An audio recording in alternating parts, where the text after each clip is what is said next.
Nous allons prendre le livre des psaumes.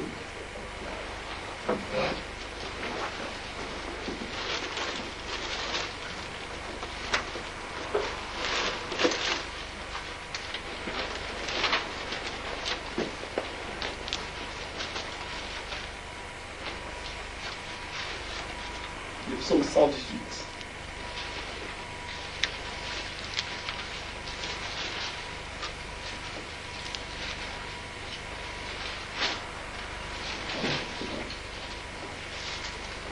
Louez l'Éternel car il est bon, car sa miséricorde dure à toujours. Qu'Israël dise, car sa miséricorde dure à toujours. Que la maison d'Aaron dise, car sa miséricorde dure à toujours. Que ceux qui craignent l'Éternel disent, car sa miséricorde dure à toujours. Du sein de la détresse, j'ai invoqué l'Éternel. L'Éternel m'a exaucé, m'a mis au large. L'Éternel est pour moi, je ne crains rien. Que peuvent me faire des hommes? L'Éternel est mon secours, et je me réjouis à la vue de mes ennemis. Mieux vaut chercher un refuge en l'Éternel que de se confier à l'homme. Mieux vaut chercher un refuge en l'Éternel que de se confier aux grands. Toutes les nations m'environnaient, au nom de l'Éternel je les taille en pièces. Elles m'environnaient, m'enveloppaient, au nom de l'Éternel je les taille en pièces. Elles m'environnaient comme des abeilles, elles s'éteignent comme un feu d'épines. Au nom de l'Éternel je les taille en pièces. Tu me poussais pour me faire tomber, mais l'Éternel m'a secouru. L'Éternel est ma force et le sujet de mes louanges. Il est devenu mon salut. Des cris de triomphe et de salut s'élèvent dans les tentes des justes. La droite de l'Éternel manifeste sa puissance. La droite de l'Éternel est élevée. La droite de l'Éternel manifeste sa puissance. Je ne mourrai pas, je vivrai. Et je rencontrerai les œuvres de l'Éternel. L'Éternel m'a châtié, mais il ne m'a pas livré à la mort. Ouvre-moi les portes de la justice. J'entrerai, je louerai l'Éternel. Voici la porte de l'Éternel. C'est par elle qu'entrent les justes. Je te loue parce que tu m'as exaucé, parce que tu es devenu mon salut. La pierre qu'ont rejetée ceux que bâtissaient est devenue la principale des langues. C'est de l'Éternel que cela est venu. C'est un prodige à nos yeux. C'est ici la journée que l'Éternel a faite, qu'elle soit pour nous un sujet d'allégresse et de joie. Ô Éternel, accorde les saluts. Ô Éternel, donne la prospérité. Béni soit celui qui vient au nom de l'Éternel. Nous vous bénissons de la maison de l'Éternel. L'Éternel est Dieu et il nous éclaire. Attachez la victime avec des liens, amenez-la jusqu'aux cornes de l'autel. Tu es mon Dieu et je te louerai. Mon Dieu, je t'exalterai. Louez l'Éternel car il est bon, car sa miséricorde dure à toujours. Amen. Amen. C'est la journée que le Seigneur a fait, que le Seigneur a fait, qu'elle soit pour nous un sujet de joie. C'est la journée que le Seigneur a fait, qu'elle soit pour nous un sujet de joie. Oh, c'est la journée que le Seigneur a faite. C'est la journée que le Seigneur a faite, que le Seigneur a faite. Qu'elle soit pour nous un sujet de joie, un sujet de joie. C'est la journée que le Seigneur a faite, qu'elle soit pour nous un sujet de joie. Oh, c'est la journée que le Seigneur a faite. Que chacun élève la voix. Nous allons chanter. Oh, quand je songe à l'amour du Seigneur. Oh, quand c'est ce recueil vert, page 1. Laissez les autres dire, chantons vraiment, restons dans la prière et puis nous allons chanter ces cantiques. Oh, quand je songe à l'amour de Jésus et à tout ce qu'il a fait pour moi, alors je veux chanter Alléluia. Merci pour Golgotha. Quand je songe, oh, quand je songe à l'amour de Jésus et à tout ce qu'il a fait pour moi,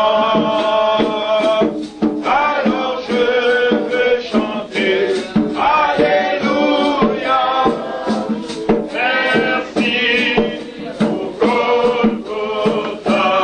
Quand je songe, oh, quand je songe à l'amour de Jésus et à tout ce qu'il a fait pour moi, alors je vais chanter Alléluia. Merci pour Golgotha. Oh, quand je songe, oh, quand je songe à l'amour de Jésus et à tout ce qu'il a fait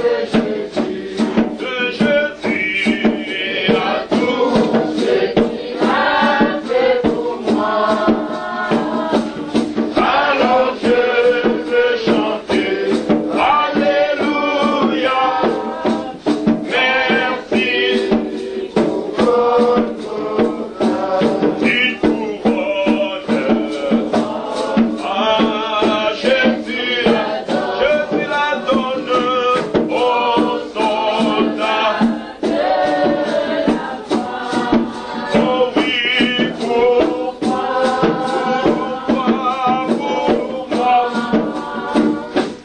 pour tous ceux qui croient en son nom, je lui donne. Quand je songe, oh, quand je songe à l'amour de Jésus et à tout ce qu'il a fait pour moi, alors je veux chanter Alléluia.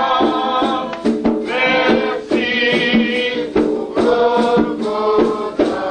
Quand je songe, oh, quand je songe à l'amour de Jésus et à tout ce qu'il a fait pour moi, alors je veux chanter Alléluia. Merci pour Golgotha. Alléluia. Amen. Dans mon âme un beau soleil brille. C'est le numéro 2.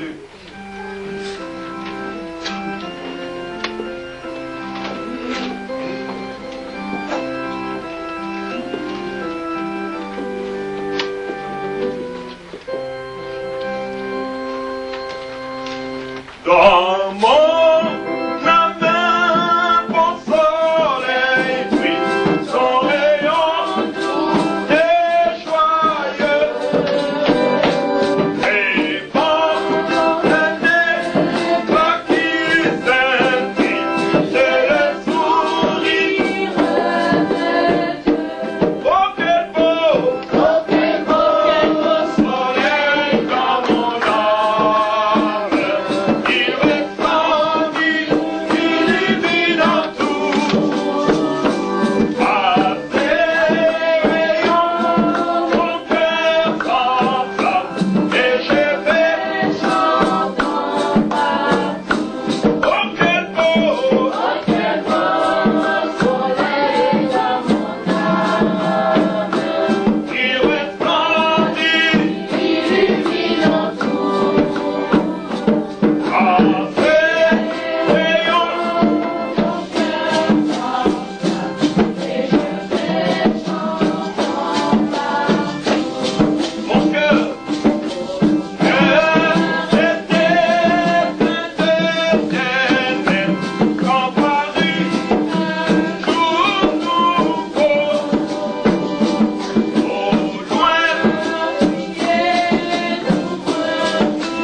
ténèbres. Mais quand parut un jour nouveau, c'est le jour où mon âme a rencontré le Seigneur, les ténèbres s'est dissipées. Amen. Et voilà maintenant un rayon de soleil. Je vois tout clair. Alléluia. Comme cet aveugle, il ne voyait rien. Mais quand Jésus lui a donné la parole, il a obéi à cette parole, il n'était plus aveugle. Il pouvait savoir que ça, c'était un prophète, que c'est le Fils de Dieu, et il pouvait l'adorer. Alléluia. Parce que c'est Dieu qui a fait cette œuvre. Aucun religieux ne pouvait le faire, ni ses parents. Mais c'est seulement quand il avait reçu la parole de Dieu a la puissance encore ce matin de nous transformer. Seulement nous devons recevoir cela, comme cet aveugle. Amen. Et nous devons venir avec un cœur joyeux. Nous devons déjà laisser nos soucis. Nous devons tout oublier. Parce que si tu sais que j'ai la solution ici, tu ne seras plus triste. Alors nous devons vraiment être prêts. Nous ne devons pas être là, tristes, il n'y a rien qui marche. Nous sommes dans la présence du Seigneur. Amen. Je suis dans la joie. Quand on me dit, allons à la maison de l'Éternel. Parce que là, je sais que tous mes fardeaux seront pris par lui et moi je serai léger. Je serai guéri. Alléluia. Amen. Alors, nous allons chanter l'amour de Dieu. Parce que c'est par son amour que Dieu fait toutes choses. Par nous-mêmes, nous ne pouvons rien faire. L'amour de Dieu est si merveilleux. Lâche-toi.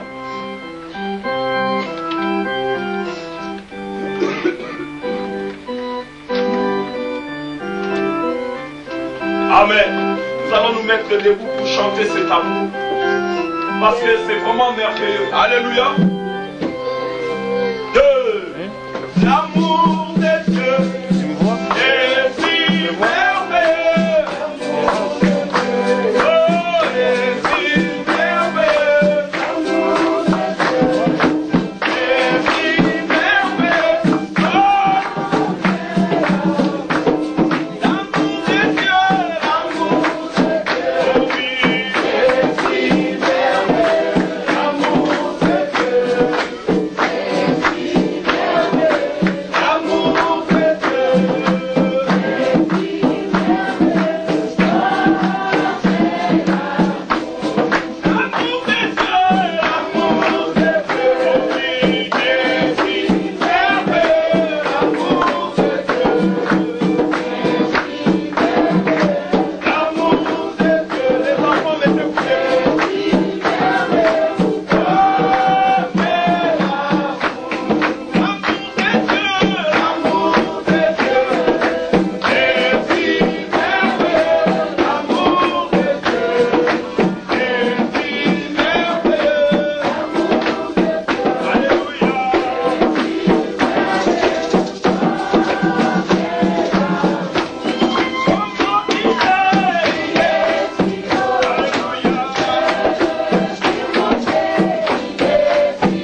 pouvez vous asseoir.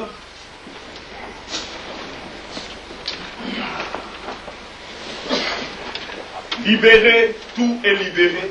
Jésus va libérer. Alléluia. Amen. Libéré, tout est libéré. Le frère, il va nous donner...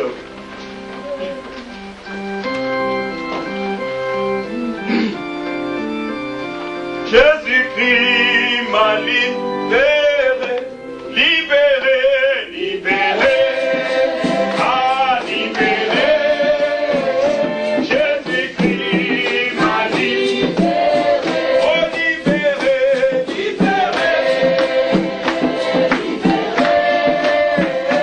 Jésus-Christ m'a libéré. J'étais enchaîné. J'étais enchaîné. Libéré.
Satan ne peut l'approcher. Alléluia.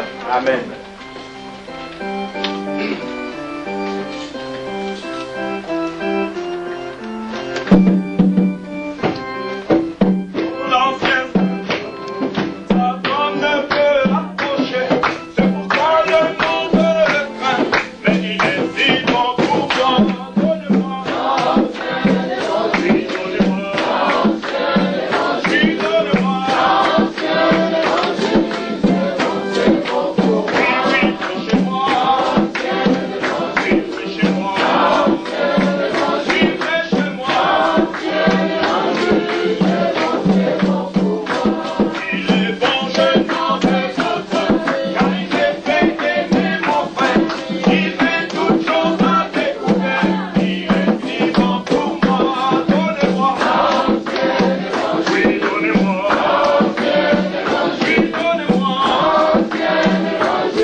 Nous voici à nouveau devant tes faces. Tu connais mon cœur. Tu sais ce que nous sommes. Nous venons à toi afin que tu nous parles, afin que tu nous diriges, que tu nous transformes, pour que nous puissions être semblables à l'image de ton Fils. Ce matin, nous voulons entendre ta parole, pour connaître ta volonté et apprendre à faire ce qui est conforme à ta parole. Tu sais, nous sommes des hommes avec plein de manquements. Ainsi, nous te demandons ton secours, ton assistance. Tu nous pardonner, Seigneur, et faire de nous des fils qui te sont agréables. Bénis chacun de nous, c'est présent. Souviens-toi de tous tes fils à travers le monde. kanisa bana nayo na molongo mobimba et sois présent parmi nous. pe zala sasa hivi pembeni kati na biso Nous te le demandons pe tosengi na yo bongo dans le nom de Jésus-Christ. na kombo na Yesu Kristo. Amen. Nous lirons dans les Philippiens. pe tokotanga na mokanda ya Philippiens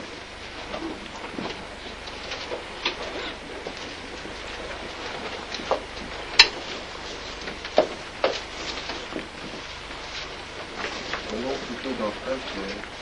tokotanga na mokanda ya Petelo ya liboso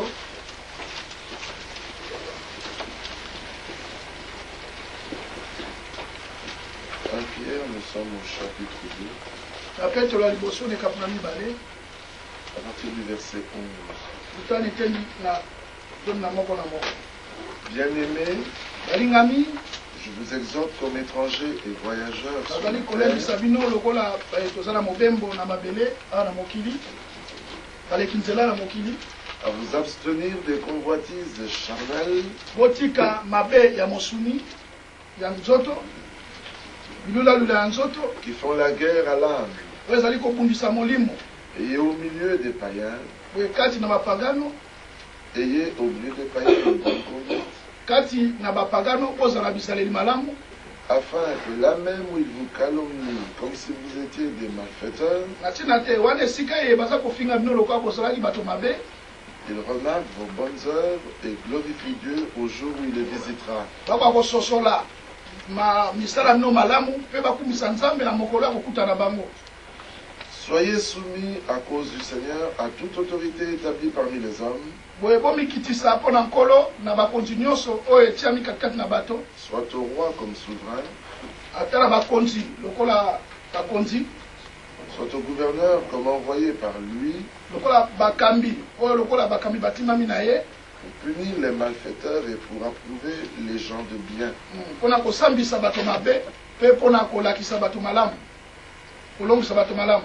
Car c'est la volonté de Dieu pamba te eza mokano na nzambe qu'en pratiquant le bien, ete kosala malamu vous réduisiez au silence les hommes ignorants et insensés, ete bosilisa bato oyo bayebi te babolema na eloko bayebi te étant libres sans faire de la vérité un voile qui couvre la méchanceté, wana bozala bosomi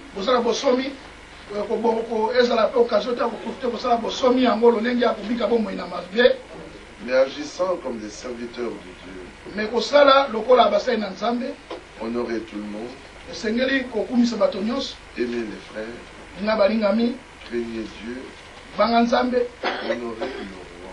mpe kumisa bakonzi Honorez le roi. kumisa mokonzi. Amen. Amen. Dieu vous assure. Que Dieu bénisse sa parole. tokala bandeko mpola pamwalelo bato L'exhortation de Pierre qui nous est faite ici boye lilendisimi ya petelo eza kolakisa biso awa est importante. ezali na motumia Surtout dans 1 Pierre 4, verset 7, il nous est dit mingimingi na petelo ya liboso verset 7 eza kolobama ete la fin de toute chose est proche. suka na makambo nyonso ekomi pembeni. Soyez donc sages et sobres esengeli kozala mayele mpe koyeba komikanga pour vaquer à la prière. mpona kowumela kati na mabondeli. En tout temps, cette parole a été vraie, ntango nyonso lilobo ezalaki solo mais aujourd'hui, elle est plus que jamais vraie. lelo lisusu eza lisusu mingimingi mal solo koleka. C'est-à-dire que c'est vraiment la parole qui nous est adressée directement. eza elingi kolakisa ete eza liloba oyo eyebisameli biso wuta likolo. La fin de toute chose est proche. suka na makambo nyonso ekomi pembeni. Autrefois, c'était encore le début, mbaleleka ezalaka ebandeli et puis c'était au milieu des temps. mpe ezalaki na kati ya ntango Mais maintenant, nous sommes vraiment à la fin. na kasi sikoyo tozali nde na suka Et solosolo. puisque nous sommes vraiment à la fin, na yango lokola toza na suka solosolo s'il y a une occupation qui devrait nous toucher aujourd'hui, soki likambo ezali oyo ekoki kosimba lelo mitema na biso lelo oyo l'Écriture nous dit, soyez donc sages. makomi elobi esengeli kozala solo mayele. Si tu es sage, Soki sois oza na bwanya et si tu es sobre, soki oyebi mpe komikanga tu vaqueras à la prière. wana okowumela Toute sagesse et sobriété qui est contraire à ce que Dieu nous dit là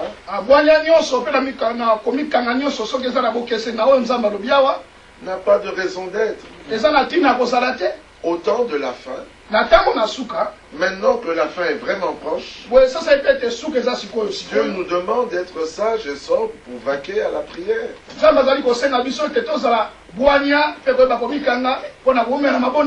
Mais si nous sommes poussés à vaquer à d'autres choses,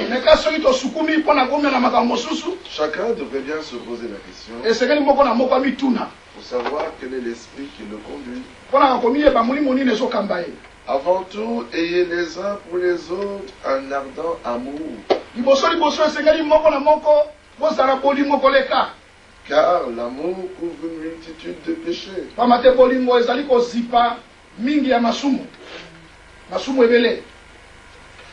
Il est très important que nous puissions comprendre. En ce temps de la fin, nous avons droit à une exhortation bien particulière.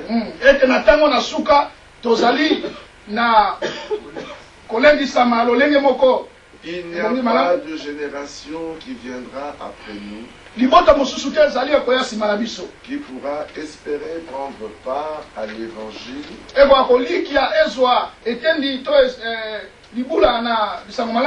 évangile adressé aux païens. Aussi vrai que Pierre, Jacques, Jean et les autres étaient conscients qu'ils étaient la première génération qui commençait l'Église du Nouveau Testament.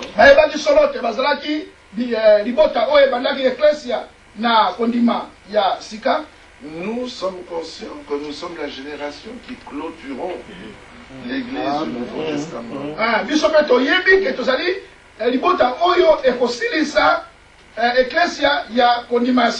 Mais il y a des gens qui sont inconsidérés.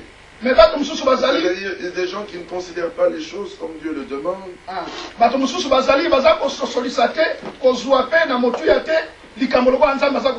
Et ils marchent comme bon leur semble. Ils sont occupés aux vanités de ce monde. Mais dans Ecclésiaste, il est dit vanité des vanités. Tout est vanité et poursuite du vent. Vous avez déjà vu quelqu'un qui poursuit le vent? Le vent, on ne sait ni d'où il vient ni où il va. Et comment veux-tu le poursuivre? Tu ne sais ni d'où il vient ni où il va. Tu ne sais pas le voir. Tu ne connais pas sa demeure. Et tu essaies de le poursuivre. En fait, c'est un signe parfait de folie. Et l'Écriture dit que la folie de plusieurs sera rendue manifeste. Tout ce que nous poursuivons dans ce monde, l'Écriture dit ce n'est que vanité et poursuite de vent. Mais voici, Marie a choisi la meilleure part. Amen. Et qu'est-ce que Marie avait fait? Elle s'était assise au pied du Seigneur. Je crois que c'est dans le livre de Luc, si je ne me trompe pas.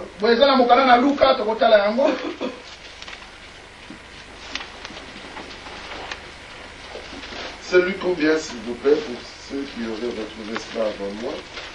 En fait, Jésus était dans la maison de Lazare. Merci. Luc chapitre 10. Il était dans la maison de Lazare. Et il entra dans la maison de Marthe. Au verset 39, elle avait une sœur nommée Marie qui s'étant assise au pied du Seigneur écoutait sa parole. Marthe occupée à divers soins domestiques. Mais vous voyez que Marthe n'était pas occupée à s'enivrer.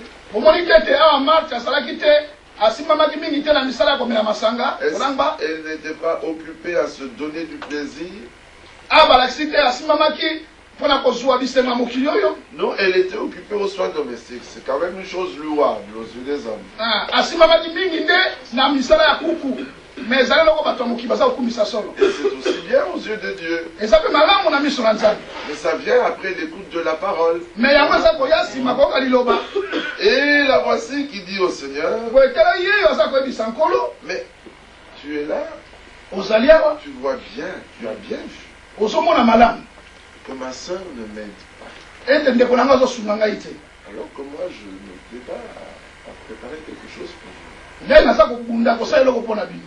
Cela ne te fait-il rien que ma soeur me laisse seule pour servir? Tu es quand même un serviteur de Dieu. Cela ne te fait rien. Vous savez, les gens veulent toujours enseigner le Seigneur. Tu sais, d'accord, mais tu peux quand même lui dire de m'aider.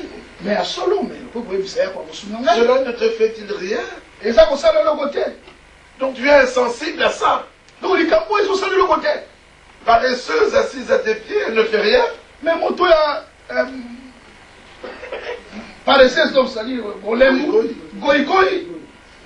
Elle ne fait rien assise à tes pieds. Et toi tu trouves ça normal? Elle n'attend même pas la réponse.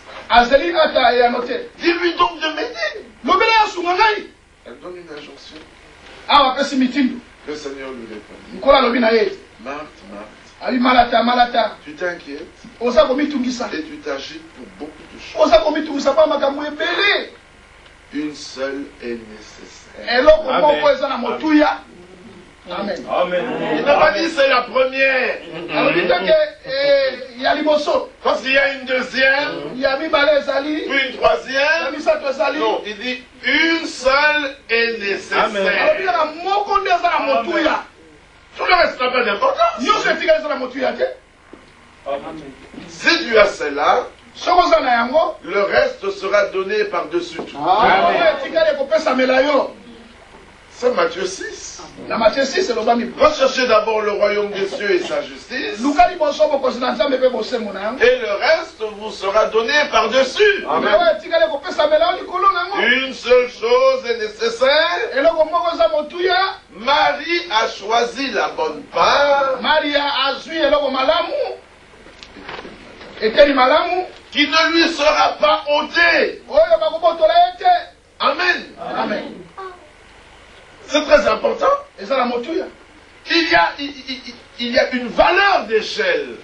C'est-à-dire il y a une échelle qui nous montre les valeurs des choses. C'est une échelle de valeur, excusez-moi, j'ai inversé une échelle de valeur.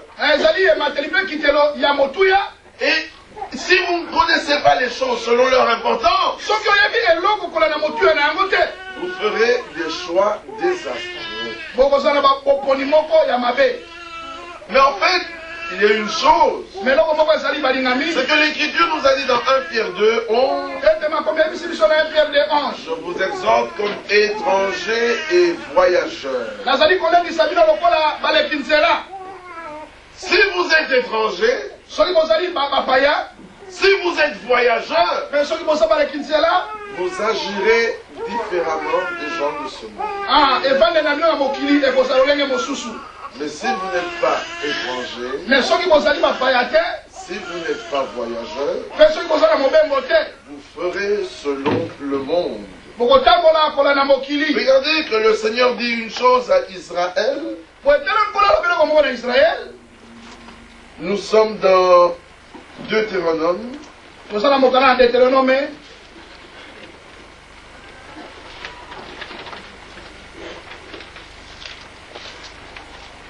Là, permettez que je trouve le passage et je vous le lis tout de suite. En fait, là, il dit à Israël, lorsque je vous aurai conduit dans le pays que je vous ai promis, et que j'aurai chassé devant vous les nations qui y sont, Vous ne traiterez pas alliance avec elle, de peur qu'elle ne vous entraîne à... Vous ne les imiterez pas dans leur adoration, dans leur attitude, dans leur comportement, avec leurs faux dieux. L'homme est toujours tenté à imiter les autres. Mais Dieu n'aime pas cela. Pour ce qui s'agit, pour lorsqu'il s'agit de son peuple, il nous demande d'être les imitateurs de Christ, d'être les imitateurs des hommes comme Paul, parce que Paul lui-même était imitateur de Christ. Nous sommes dans 1 Corinthiens, au chapitre 4. Là, il est dit, au verset 16, je vous en conjure donc, soyez mes imitateurs. Dans 1 Corinthiens 11, il dit, soyez mes imitateurs comme je le suis moi-même de Christ. S'il y a des personnes que nous devons imiter, ce sont des hommes comme Paul, ce sont des hommes comme Pierre, des hommes comme Jean, qui étaient les imitateurs de Christ. Nous ne devons pas imiter le monde. Nous devons imiter nos pères, qui comme nous étaient des étrangers et des voyageurs ici-bas. Et comme ils étaient étrangers et voyageurs, il est dit, parce que vous êtes étrangers et voyageurs, je vous exhorte à vous abstenir des convoitises charnelles qui font la guerre à l'âme. Si on n'est pas étranger et voyageur,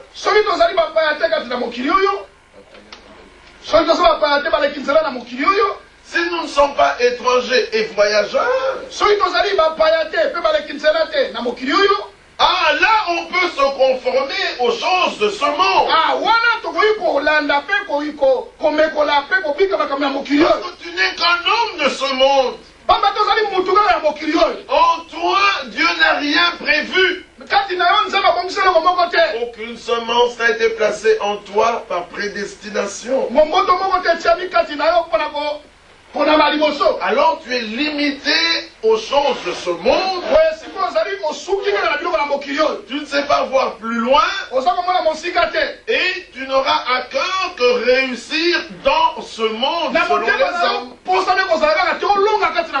Mais quand on est étranger et voyageur, les choses de ce monde vont nous retenir. Elles vont nous alourdir. Elles vont nous empêcher de faire la volonté de Dieu. Nous ne faisons que traverser. Nous ne sommes pas venus pour nous installer.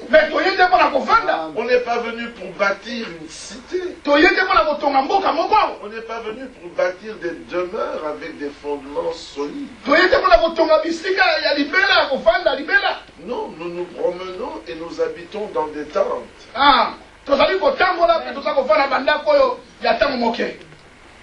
Amen. Amen. Ce sont des tentes. C'est-à-dire les tentes, ce sont des demeures qui sont faites avec des peaux d'animaux. On pose des bâtons, tu prends un tissu, tu mets autour, ça te protège de la nuit. Le matin venu, tu sors, tu plies ton tissu, tu le mets dans ton sac, tu continues ton chemin. Si tu apprends que là-bas le feu a pris, mais ton trésor n'est pas là-bas, ça ne te fait rien. Parce que tu continues ton chemin. Tu ne fais pas marche arrière. Tu n'es pas venu pour t'installer. Tu n'es pas venu pour prendre racine dans ce monde. Mais il y a des hommes qui prennent racine dans le monde. Ah oui, ils s'installent. Comme un grand baobab. Vous n'avez jamais vu de baobab? Oh, mais c'est un grand arbre. On peut même y faire une demeure. Ah oui, tu peux faire une demeure. Tu peux même entrer avec ta voiture. Elle entre et tu la parques dans ton garage. Ah, ça prend racine, ça s'installe. Et ces branches vont très loin. C'est une vraie demeure. Mais nous ne prenons pas racine ici-bas. Mais nous, nous ne sommes pas venus pour prendre racine. Nous passons. Est-ce que vous comprenez? Il est dit dans les Hébreux, au chapitre 11, parlant d'Abraham, notre père, verset 9. C'est par la foi qu'il va s'établir dans la terre promise comme dans une terre étrangère, habitant sous des tentes.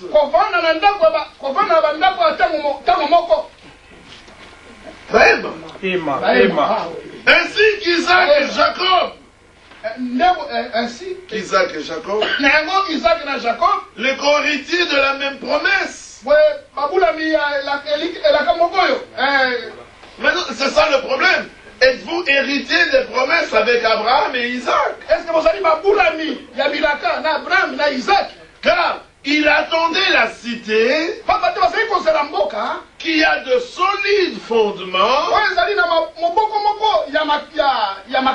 celle dont Dieu est l'architecte et le constructeur.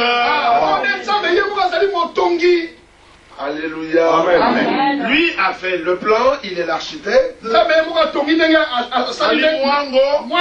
Et il en est lui-même le constructeur. Parce que vous pouvez faire un plan en tant qu'architecte et vous donnez ça à un constructeur et il ne construit pas avec fidélité selon le plan.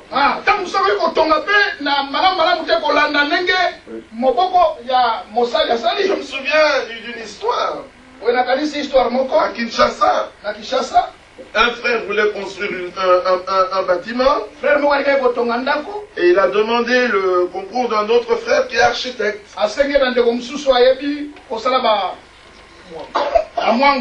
Et l'architecte a fait le plan. Il a dit bon, maintenant vous pouvez construire. Quelque temps après il revient. Et on a construit. Et viens voir le bâtiment. Et il commence lui-même à vanter la construction qui a été faite. Il dit nous avons respecté fidèlement le plan. Au millimètre près. Tout a été conforme. Au millimètre près.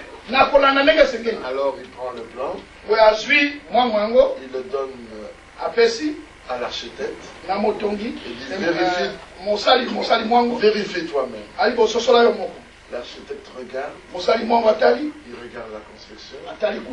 Il dit mais le problème, c'est que tu as tenu le plan à l'envers.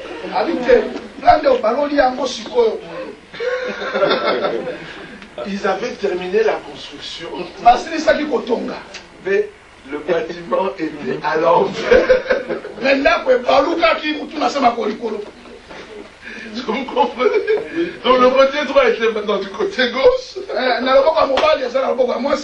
Et le côté gauche était du côté droit. L'avant était à l'arrière. Et l'arrière était à l'avant. C'est vrai que c'était au centimètre près. Mais c'était à l'envers. C'est ça tout le problème. Il y a des prédicateurs. Il y a des croyants qui avancent dans les choses de Dieu. Mais ils ont tenu le plan à l'envers. Il croit faire la volonté de Dieu. Mais tout est à l'envers. Oh, mais quand l'architecte viendra,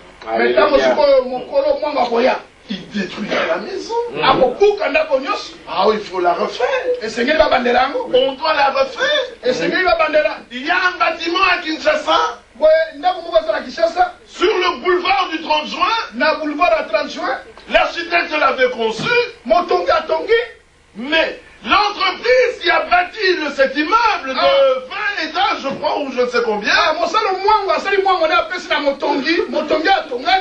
il avait tenu le plan à l'envers. Et quand le bâtiment était... L'architecte a regardé, mais vous avez construit à l'envers. Il fallait détruire le bâtiment. Est-ce que vous comprenez? C'est terrible lorsqu'on doit détruire un tel bâtiment. Parce qu'il est à l'envers. Oh, ils ont dû amener des changements, mais même quand vous apportez des changements, les changements sont extérieurs. Mais l'intérieur ne change pas. Ils ont amené des petits changements. Vous savez quoi? Les toilettes, la cuisine, regarde, sur le boulevard, la belle vue.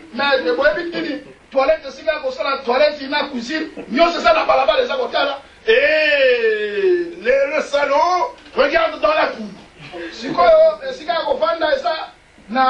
Alors que c'est l'inverse qu'il fallait faire. Dehors, ils ont bien changé, mais l'intérieur n'a pas changé. Oh, mais si tu es construit, il n'est pas d'après le plan. Il faut qu'on brise et qu'on recommence. Oui. Amen. Amen. Jérémie 18. Oui. Jérémie 18. Le Seigneur me dit, va dans la maison du potier. Et là, il est allé. Il est confondu. Il devient un potier. Il faisait un vase. Il faisait un vase. Quand ça n'a pas réussi, il a détruit le vase, il a recommencé, il en a fait un autre. Et le Seigneur de dire, ne puis-je pas agir envers vous comme ce potier? Alléluia. Jérémie 18:6. Ne puis-je pas agir envers vous comme ce potier? Voici comme l'argile est dans la main du potier. Ainsi vous êtes dans ma main. Amen. Amen. Amen. Alléluia. Amen. Si vous ne réussissez pas, il détruit. Et il fait un autre vase. Mais si tu refuses qu'il détruise, on va simplement arranger dehors. Mais à l'intérieur, tu vas demeurer à l'envers. Alors Dieu prendra racine dans ce monde. Mais l'enlèvement sera difficile. Mais en fait, il n'y aura pas d'enlèvement pour toi. La question est, es-tu étranger et voyageur? Moi,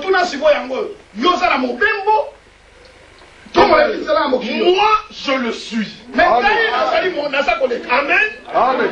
Si tu l'es comme moi, je dois le reconnaître. Mais c'est je me souviens, on m'avait raconté une histoire. Ça n'honore pas ce peuple, mais voilà, c'était une histoire.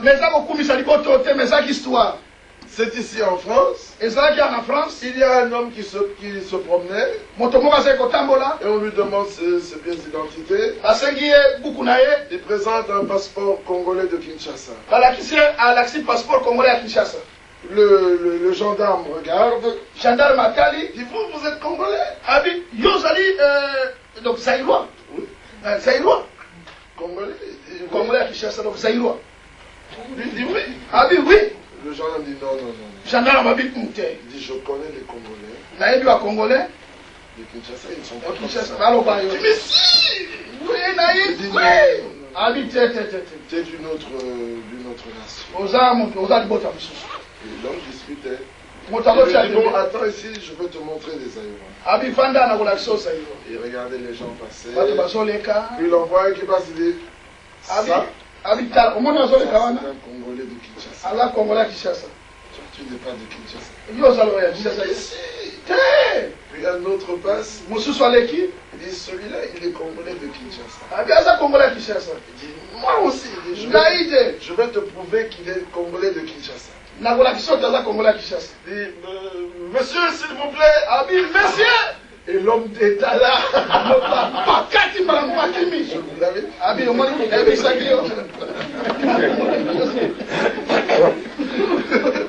Vous pouvez régler vos gorges, mais ils sont comme ça, certains d'entre eux. Certains sont comme ça, mais les autres sont pas. Si je suis Congolais de Kinshasa, je dois le reconnaître, non? Mais il est de Kinshasa. Puis il dit, je vais encore te montrer un autre genre de Congolais de Kinshasa. Puis il voit les gens passer, puis il voit un autre. Il dit, celui-là, il est de Kinshasa. Il dit, monsieur. Oui, qu'est-ce que je vous avais dit? Il dit, s'il vous plaît, monsieur, vous êtes bien un Congolais de Kinshasa? Il dit, oui, moi je suis Congolais de Kinshasa. Oui, nous sommes Congolais de Kinshasa. Vous savez comment ils sont, n'est-ce pas? Oui, il dit, mais ce monsieur dit qu'il est de Kinshasa et je dis qu'il n'est pas Congolais. Vous connaissez les Congolais de Kinshasa? Ils commencent dans leur langue, là, une expression bizarre. Et l'autre s'y perdait, le pauvre. Il ne se retrouvait pas. Et bien sûr, il a été arrêté. C'est pour vous dire que chacun a une expression. Chaque peuple a un esprit. Les fils de Dieu aussi ont un esprit. Ils reçoivent l'esprit de Dieu. Ça les identifie. Si comme moi tu es étranger et voyageur, on le verra. Alléluia. Amen. On ne sera pas trompé, non, c'est pas possible. Les étrangers et les voyageurs ont une attitude. Hébreux chapitre 11 où on était. Regardez, il est dit. Ils attendaient la cité qui a de solides fondements.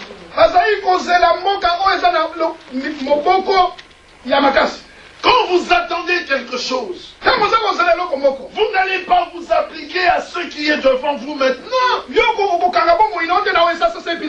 te donne tout entier à ce qui est là. Alors que tu attends. Prenons un exemple très simple. On doit vous donner une voiture. Et entre-temps, on vous en prête une. Mais on vous donne une autoradio, on vous donne de la peinture, on vous donne toutes les pièces nécessaires pour préparer votre voiture, celle qui viendra. Mais entre-temps, on vous en prête une. Allez-vous prendre toutes ces pièces neuves et la mettre dans la voiture qu'on vous a prêtée? On vous l'a prêtée pour 3-4 jours. Et la tienne vient. Mais tu utiliseras tout le temps. Y mettras-tu ces pièces? Mais non, c'est pas possible. Tu vas t'appliquer à la chose à venir. Comment pouvons-nous vivre pour le jour présent? Comme si Dieu ne va pas accomplir sa parole avec vous. Si tu ne le fais pas, c'est que tu es conscient que tu n'es pas préparé, tu n'es pas pour cela. Si tu es réellement appelé à rencontrer le Seigneur, tu te prépares en conséquence. Si tu ne te prépares pas, ça veut dire que cette parole ne t'est pas adressée. Si tu es un étranger, Abraham, comme il attendait la cité à venir, Il n'a pas cherché à établir une cité présente. Et ne combattre et ne vivre que pour cette cité. Regardez ce que dit l'Écriture. Verset 14. Ceux qui parlent ainsi montrent qu'ils cherchent une patrie. S'ils avaient en vue celle d'où ils étaient sortis, ils auraient eu le temps d'y retourner. Mais comme ils cherchaient une patrie, ils ne peuvent pas s'accrocher aux choses présentes. S'ils avaient en vue celle d'où ils étaient sortis, mais ils auraient eu le temps d'y retourner. Mais maintenant, ils en désirent une meilleure. C'est-à-dire une céleste. Bien-aimés, nous sommes à la recherche de la Jérusalem céleste. Sur cette terre, il y a des hommes qui veulent entrer dans cette cité. Et il y a ceux qui en ont entendu parler, mais à qui ça ne dit rien. Votre comportement montre ce qu'est votre cœur. Où est votre cœur? L'Écriture dit, là où est ton trésor, c'est là qu'est ton cœur. Si ton cœur est au ciel, c'est que ton trésor est au ciel. Si ton trésor n'est pas au ciel, ton cœur ne sera pas au ciel. Est-ce que vous comprenez cela? Amen. L'Écriture dit dans les Colossiens, chapitre 3, à partir du verset 1er. Chapitre 3, verset 1er. Si donc vous êtes ressuscités avec Christ, cherchez les choses d'en haut, où Christ est assis à la droite de Dieu. Attachez-vous aux choses d'en haut et non à celles qui sont sur la terre. Car vous êtes morts et votre vie est cachée avec Christ en Dieu. Quand Christ, votre vie, paraîtra, alors vous paraîtrez aussi avec lui dans la gloire. Alléluia. Amen. C'est aussi simple que cela. Nous cherchons une cité qui est céleste. C'est pour ça que dans les Philippiens, il est dit, notre bourgeoisie est dans le ciel, d'où nous attendons notre Sauveur, le Seigneur Jésus-Christ. Qui lorsqu'il viendra, il transformera notre corps d'humiliation. Pour nous, ce corps est un corps d'humiliation. Pour nous, c'est un corps honteux. Mais pour les uns, c'est un corps de gloire. Regardez comment ils se glorifient de ce corps. Et on les appelle top modèles. Et elles meurent de faim parce qu'elles veulent ressembler à des tiges d'allumettes.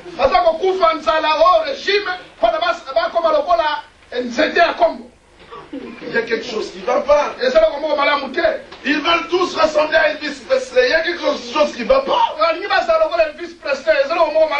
Pour nous, c'est un corps d'humiliation. Pour eux, c'est un corps de gloire. Pour eux, c'est un sujet d'honneur. Vous voyez des femmes qui apparaissent musclées comme des hommes.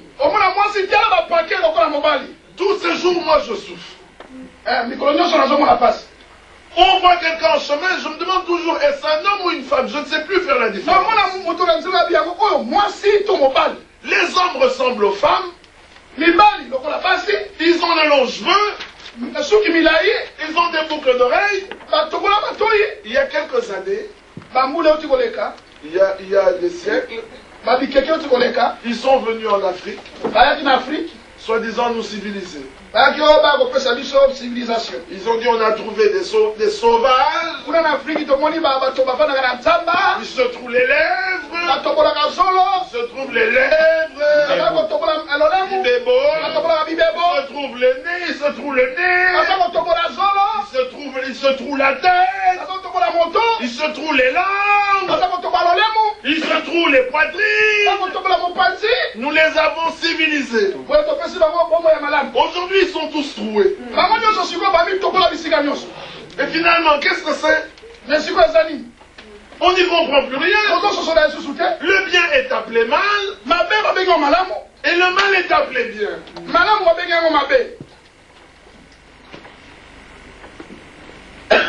Quand quelqu'un fait le mal, on dit c'est bien. Ah oui, je lui ai dit les 4 vérités à moi, ah oui, tu as bien fait. Ce sont des frères et des sœurs qui parlent comme ça. Et l'on dit oui, oui, tu as bien fait. Et ils appellent ça le bien. Ésaïe 5, mais malheur à vous qui appelez le bien mal et le mal bien.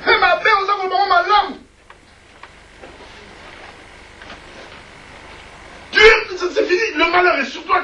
Il y a quelque chose qui va pas.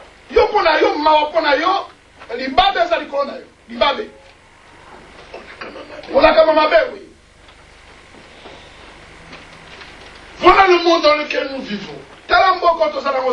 Tout est sans dessus dessous. On vient à la parole au lieu de demeurer équilibré. Non, on se laisse encore entraîner dans des choses qui ne sont pas dignes d'être citées. L'Écriture dit dans les Hébreux, faudrait-il encore qu'on recommence avec vous? Avec les petites choses. Ne volez pas. Ne tuez pas. Ne trichez pas. Ne marchez pas dans la convoitise de ce monde.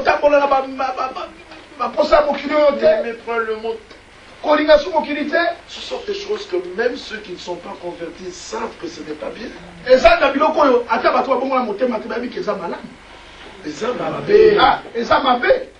Même les inconvertis savent que ce n'est pas bien. Tu parles avec la main, tu élèves la voix, tu tonnes. Tu sors des propos impurs, des insanités. Tu en es fier. Et le non-croyant te dit, mais toi, un croyant, tu parles comme ça. Et tu oses répondre, ah mais c'est pas parce que je suis croyant qu'on doit se moquer de moi et exagérer. Il faut encore qu'on revienne à cela. Après tant d'années. Il y a quelque chose qui ne va pas. Ésaïe 28, je pense, dit, on a éprouvé des douleurs. Ah oui, et ça c'est ce qui est arrivé à plusieurs et chacun doit s'examiner. Nous sommes dans Ésaïe au chapitre 26. Il est dit au verset 17 et 18. Comme une femme enceinte sur le point d'accoucher, se tord et crie au milieu de ses douleurs. Ainsi avons-nous été loin de ta face, ô Éternel. Nous avons conçu. Nous avons éprouvé des douleurs. Et quand nous enfantons, ce n'est que du vent. Il y a Pamba. Est-ce que vous réalisez ça? Je crois que vous savez qu'il y a des femmes qui attrapent, on appelle ça des grossesses nerveuses. Comme elles ne conçoivent pas, elle est troublée. Et comme elle ne sait pas faire recours au Seigneur comme il faut, le diable vient la tromper et elle se sent enceinte.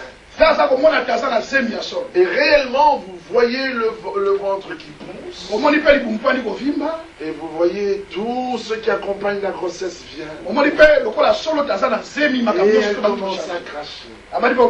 Et elle est transformée. Elle porte même le masque. La démarche change. Elle devient faible, fatiguée. Son appétit change. Et quand on regarde, on dit oui, elle est enceinte. Et ça pousse, ça pousse. Et vous voyez finalement le ventre qui descend. Donc on voit que l'enfant se met en position pour sortir. Puis elles ont des contractions, les douleurs. Ça va pas, elle va à l'hôpital. Et on regarde le ventre plat. Il n'y avait que du vent. C'était une grossesse qu'on appelle une grossesse nerveuse. C'était imaginé là-dedans. Elle ne savait pas. Le diable l'a trompé. Et il y a des croyants comme ça. Oh, il conçoit. Il éprouve les douleurs. Il voit que vraiment il y a un changement. Il croit qu'il est né de nouveau. Il n'y a que du vent. Au bout de 9 mois, la femme redevient normale. Normal, mais il n'y a rien. C'est comme ça qu'il y a des hommes qui disent qu'ils ont accepté le Seigneur. Et au bout d'un certain temps, on avait l'impression qu'il y avait un changement. On avait l'impression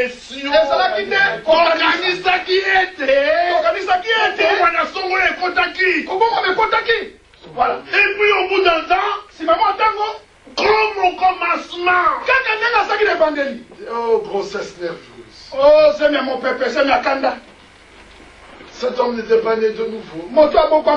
C'était le produit de l'imagination.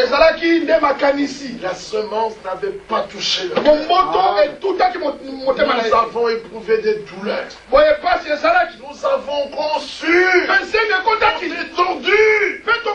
Et quand nous enfantons, ce n'est que du vent. L'homme n'est pas sauvé. Vous êtes étonné qu'il prend plaisir. Il prend plaisir au péché. Il y a une chose que le croyant ne sait pas faire.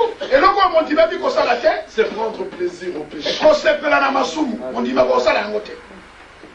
Quand tu te réjouis du péché, il n'y a rien qui s'est encore passé. Quand le croyant tombe, parce que nous branchons tous de plusieurs manières. C'est Jacques 3 qui le dit. Quand le croyant branche, il ne se réjouit pas du péché. Il souffre. Il pleure. Il est tourmenté. Quelle repentance. Mais l'homme qui prend plaisir au péché. Non, rien ne s'est passé. L'Écriture dit dans 1 Jean 4, celui qui est né de Dieu ne pêche pas. Non, il ne pêche pas. Pourquoi? Parce que la semence de Dieu est en lui. Est-ce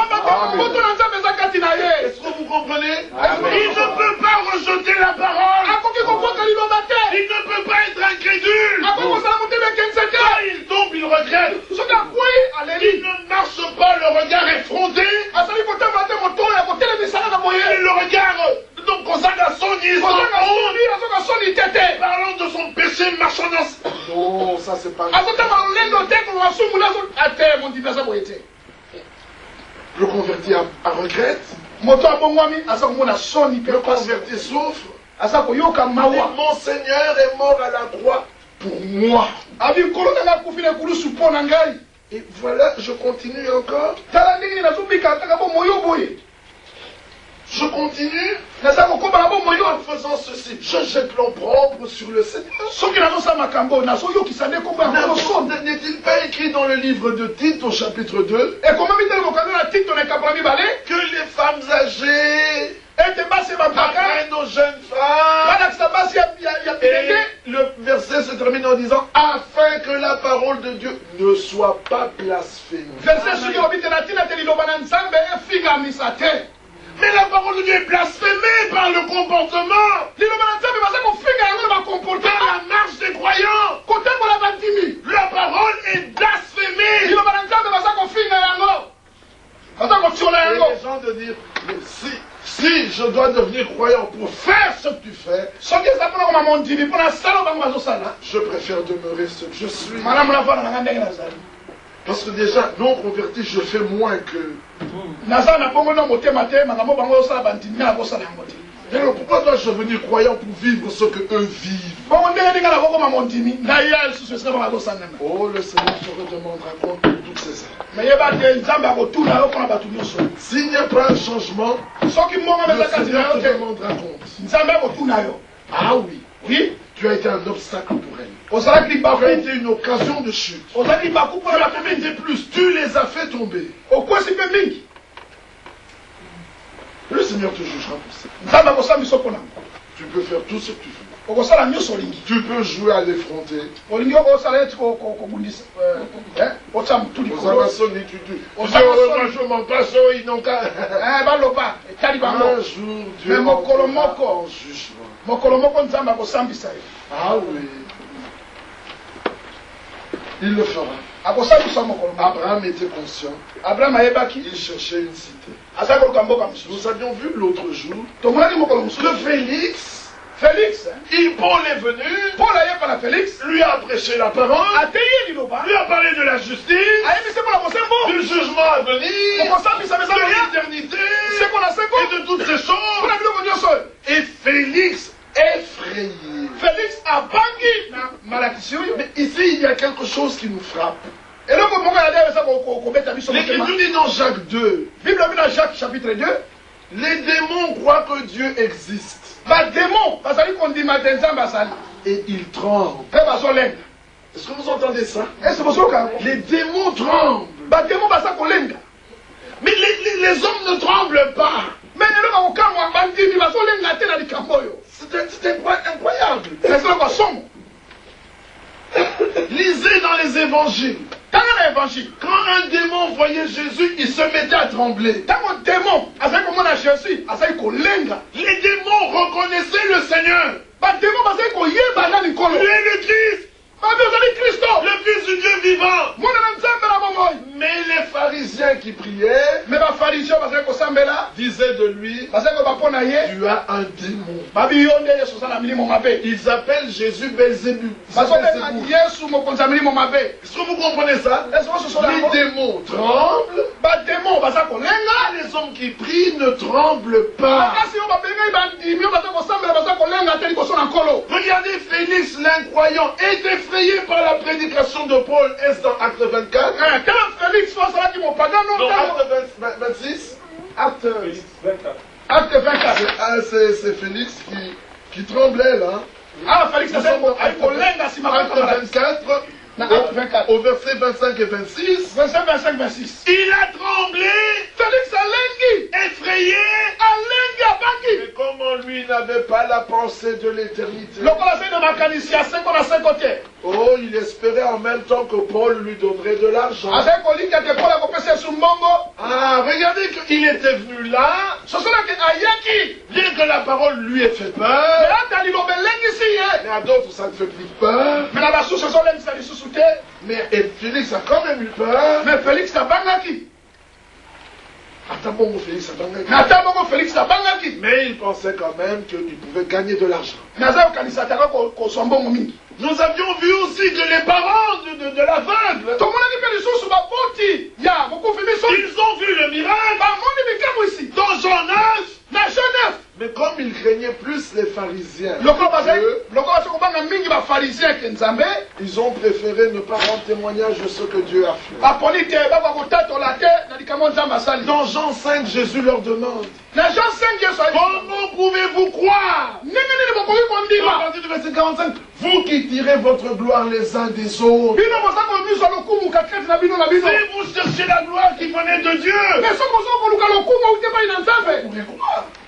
Mais vous tirez votre gloire les uns des autres. Frère, toi vraiment, quand je te vois, tu m'inspires. Ah, frère, vraiment. Frère, toi au moins tu m'exhortes. Tu me soutiens. Celui qui parle comme ça, c'est une sœur. À 24 heures dans sa maison. Seul. En tenue légère. Elle va comme ça à un frère. Toi, au moins tu me soutiens à 24 heures. Frère, na 24 heures, qu'est-ce qui vous unit à 24 heures comme ça? 24 heures, en tenue légère.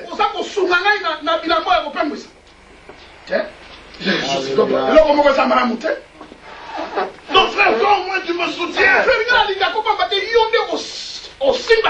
Où? Wapi? En plein dans un bar. Attablé avec des femmes légères. Tous les deux frères avec des femmes légères. Habillés étrange, bizarrement. Attablé avec toi, moi frère, tu sais soutenir les frères. Tu m'as suivi jusqu'ici. Donc, je termine encore un peu. Je vais être frère, en tout cas, je serai à l'assemblée. Alors tous le verre déjà là. Oui frère. Dieu est bon frère. Il faut continuer comme ça. Frère, toi tu es bon. En quoi est-il bon? Vous participez tous au même péché.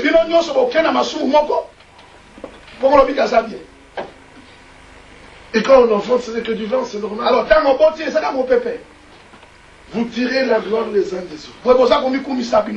Alors quand la prédication sort, on se sent condamné, on commence à réagir.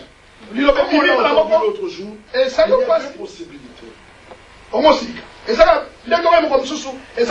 Celui à qui je donnerai le morceau de pain trempé, c'est celui-là qui me livre. Et quand il le fit, la Bible dit, Satan entra en lui. Satan, la Jean 13, Satan a côté katinaye. Et Judas se leva et sortit. Est-ce que vous entendez? Il entre, vous vous levez, vous partez. Mais il y a un autre passage qui dit, au sujet de Légion, quand Jésus chassa les démons qui étaient en lui, écoutez, les démons entrèrent dans le troupeau de porcs. Regardez où les démons ont conduit le troupeau de porcs. Et ils se jetèrent dans la mer. Il les a conduits à la mort. Mais l'homme débarrassé de mauvais esprits, la Bible dit, dans son bon sens, la Bible ne dit pas né de nouveau. Non, dans son bon sens. Il vint au pied de Jésus. Pour venir au pied du Seigneur, il ne faut pas naître de nouveau. Non, quand un homme est dans son bon sens, il vient au Seigneur. C'est alors qu'il peut naître de nouveau. Quand un homme ne vient pas au Seigneur, il y a quelque chose qui ne va pas. Est-ce que nous comprenons la chose? Un homme dans son bon sens vient au pied du Seigneur. Mais un homme qui a des esprits, regardez-le, on le voit ici. Regardez les esprits qui les animent. Il va au sommet du World Trade Center, de ces bâtiments aux États-Unis. Et il met un câble d'un bâtiment à l'autre. Et le voilà. Mais pourquoi cet esprit le conduit-il à la mort? Mais pourquoi C'est étrange comment les hommes aiment l'esprit qui les conduit à la mort. Quand il y a un esprit qui te conduit à la mort et celui qui conduit à la vie, l'homme choisit toujours l'esprit qui conduit à la mort. Il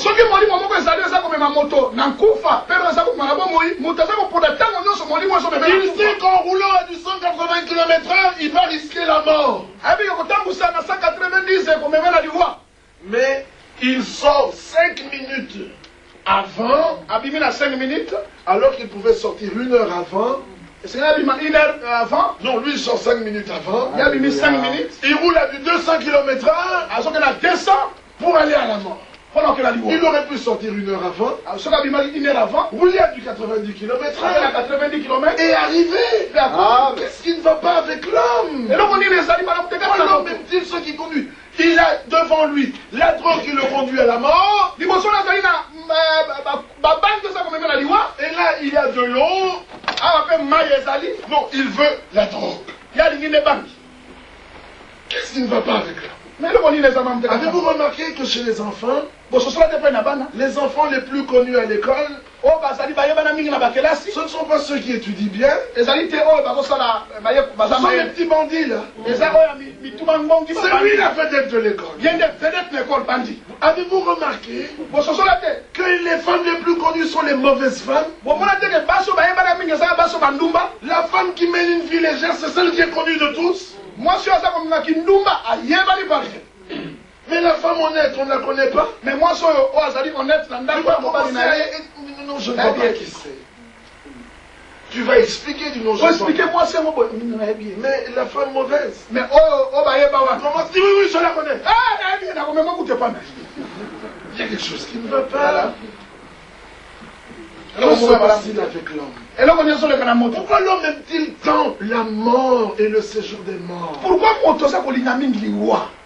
le Seigneur s'évertue à nous amener à la vie. Mais les hommes préfèrent la mort. Et Christ a donné sa vie. Il s'est dépouillé. Philippiens 2 dit, lequel existait dans sa forme de Dieu. Dans sa gloire. Il s'est dépouillé. Et il a revêtu notre nature. Il a paru comme un simple homme. Et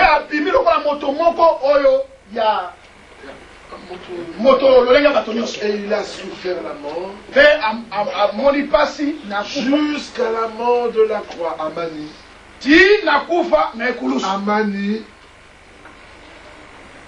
Jusqu'à la mort de la croix.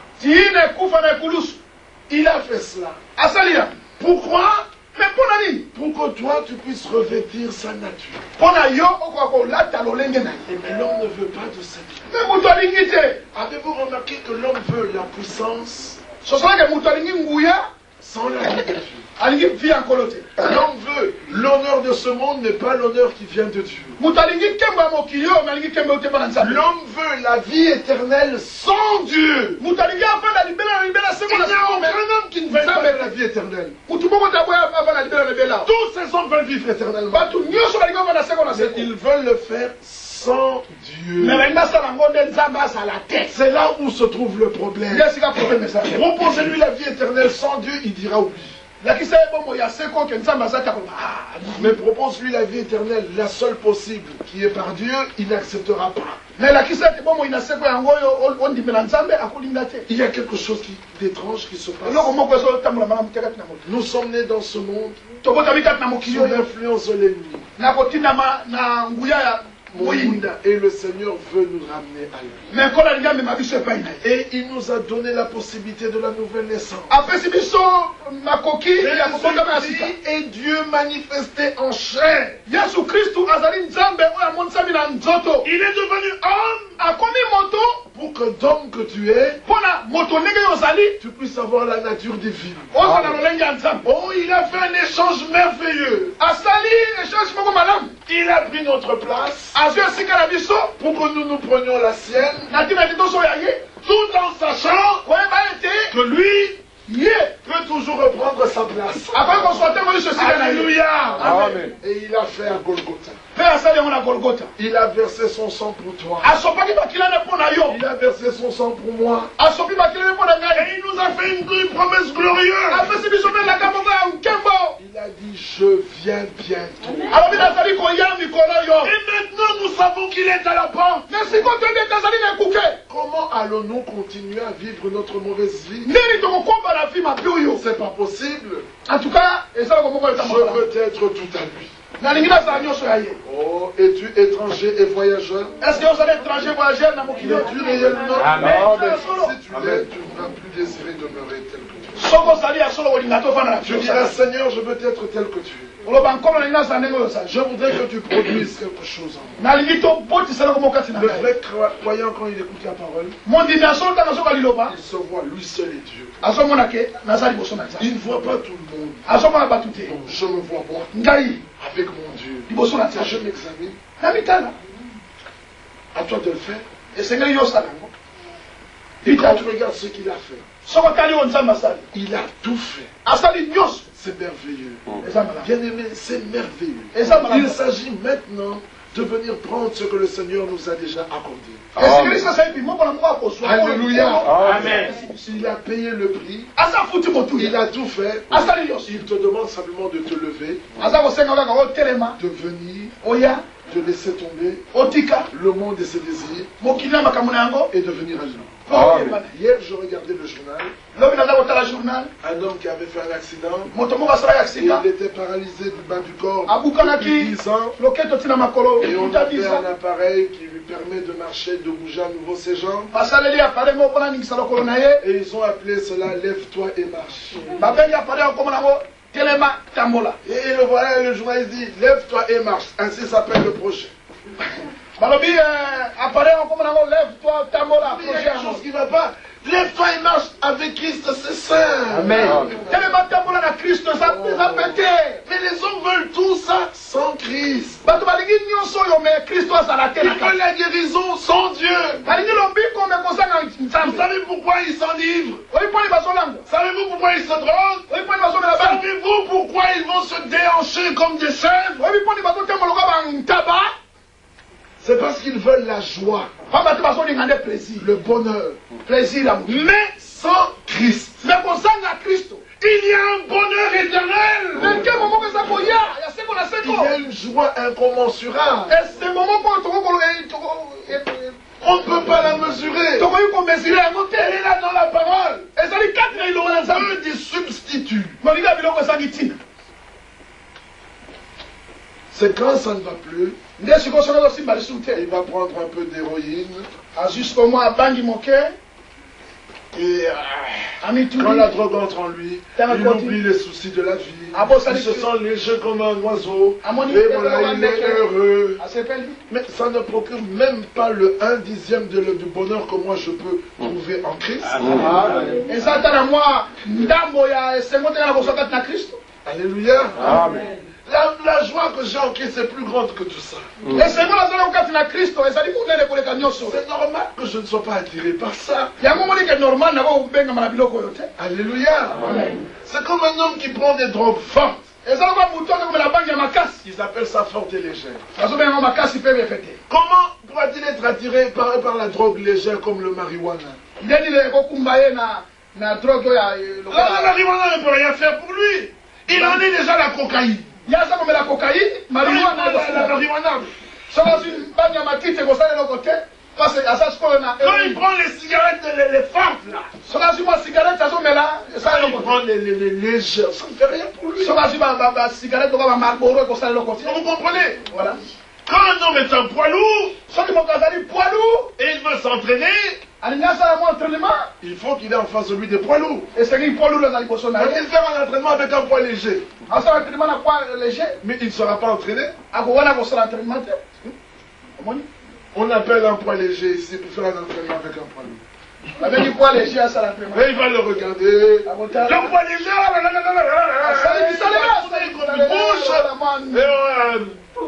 c'est terminé.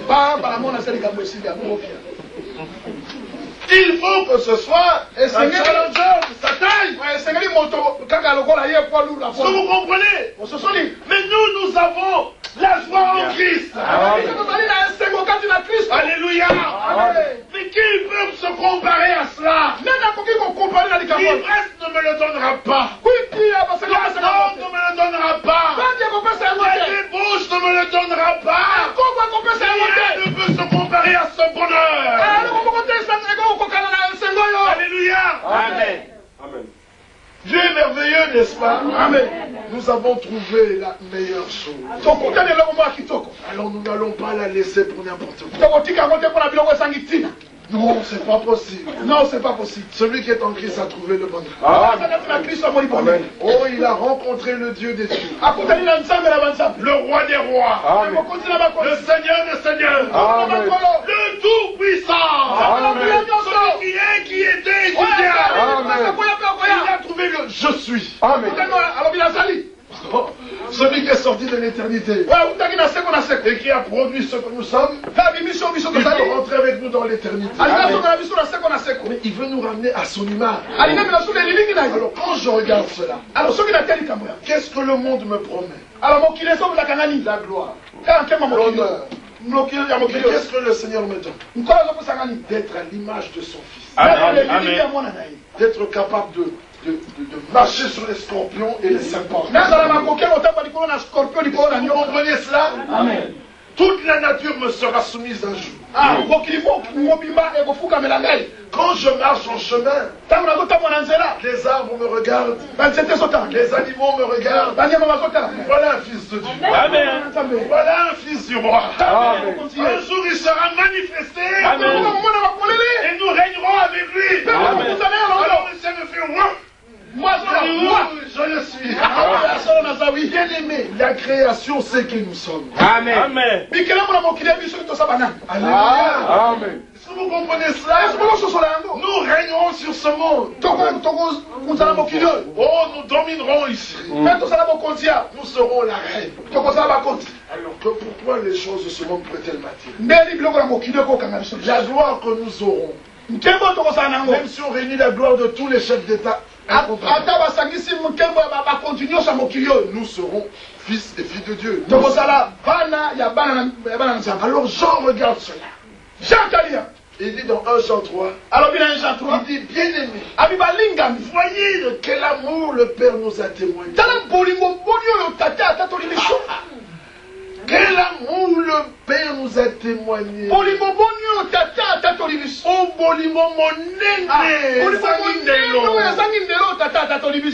que nous soyons appelés fils de Dieu. Bien aimé, nous le sommes. Il ajoute cette assurance. Il dit, nous le sommes. Alléluia. Même si ce que nous sommes n'a pas encore été manifesté. Oh, mais quand il paraîtra, nous serons tels qu'il est. Alléluia. Nous le sommes. Moi, fils de Dieu. Oh, mais auquel des anges? Auquel des anges?